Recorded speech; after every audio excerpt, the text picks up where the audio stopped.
Waheshimiwa wakuu wa mikoa, nimewaalika hapa ili tuweze kuongea machache kwa niaba ya wenzenu wote.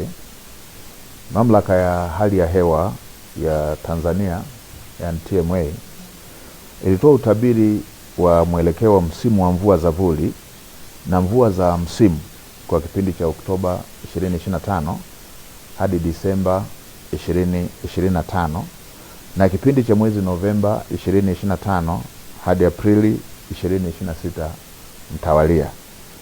Na kutokana na utabiri huo, baadhi ya mikoa hapa nchini inatarajiwa kuwa na mvua za chini ya wastani hadi wastani kwenda chini ya wastani, na kutawaliwa na vipindi virefu vya ukavu na mtawanyiko wa mvua usioridhisha.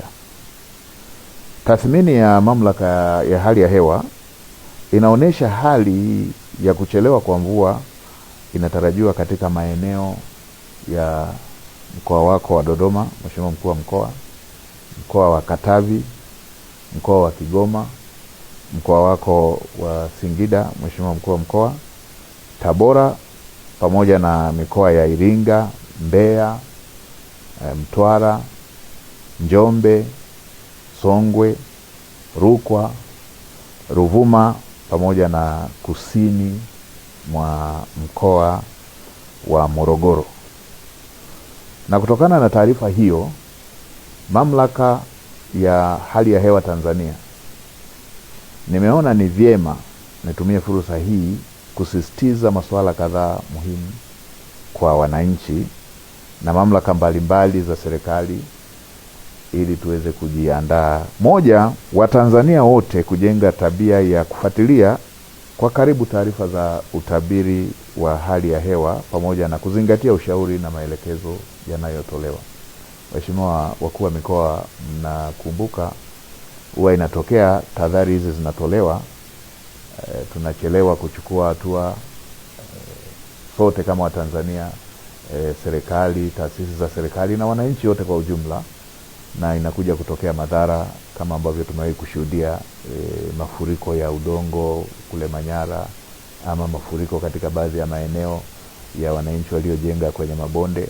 Kwa mara hii tunatahadharishwa kuhusu uhaba wa mvua, kwa mvua hazitakuja za kutosheleza na zitakuwa na mtawanyiko usioridhisha. Ninawakumbusha wakulima kujiandaa kuwa tayari, kuandaa mashamba kwa wakati na kutumia pembejeo ikiwemo mbegu na mbolea zinazoendana na hali ya hewa tuliyotahadharishwa. Tutumie mbolea na tutumie mbegu zinazoendana na upatikanaji wa mvua chache, sambamba na kuzingatia ushauri wa wataalamu wa kilimo ambao kwa sasa wanazunguka nchi nzima kukutana na wakulima na kutoa elimu.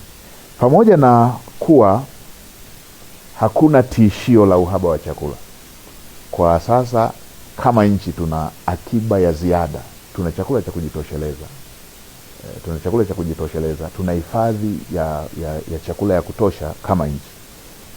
Lakini ni vyema wananchi waendelee kuzingatia matumizi sahihi ya chakula, ikiwemo kuweka akiba na kuepuka matumizi yasiyofaa, kwa sababu tumetahadharishwa kuhusu hali ya mvua kwamba hazitatosheleza, kwa hiyo huenda ikaathiri mavuno. Kwa ni vizuri tukaanza kuhifadhi akiba ya chakula tulionayo.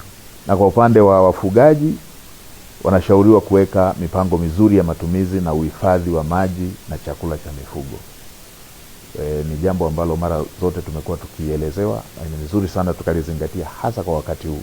Matumizi bora ya malisho, uhifadhi wa chakula pamoja na maji kwa ajili ya mifugo, ili yasijitokeze yale ambayo tumewahi kuyashuhudia ya upotevu mkubwa wa mifugo kutokana na uhaba wa chakula pamoja na maji. Wakuu wa mikoa pamoja na wakuu wa wilaya, wasimamieni maafisa ugani ili muhakikishe wanawatembelea wakulima na kutoa ushauri ikiwemo matumizi sahihi ya mbegu kulingana na hali ya hewa badala ya kukaa maofisini. Tumekuwa na shida hii ya kila mtu kuwa anakaa ofisini. Sasa ofisi za baadhi yetu inatakiwa iwe kule kazi yao majukumu yao wanakotaka wawe, wawasimamie, wawaelekeze, wawaelimishe wakulima, wawaelimishe wafugaji, ili madhara ya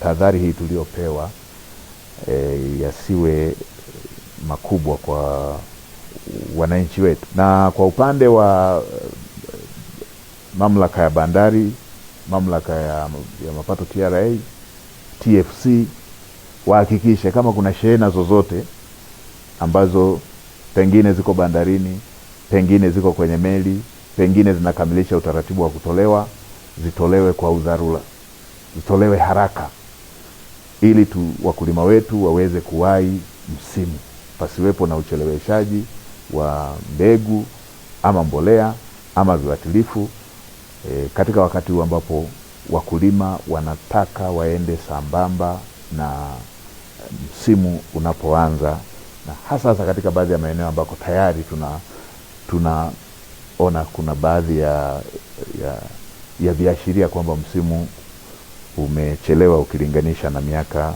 mingine.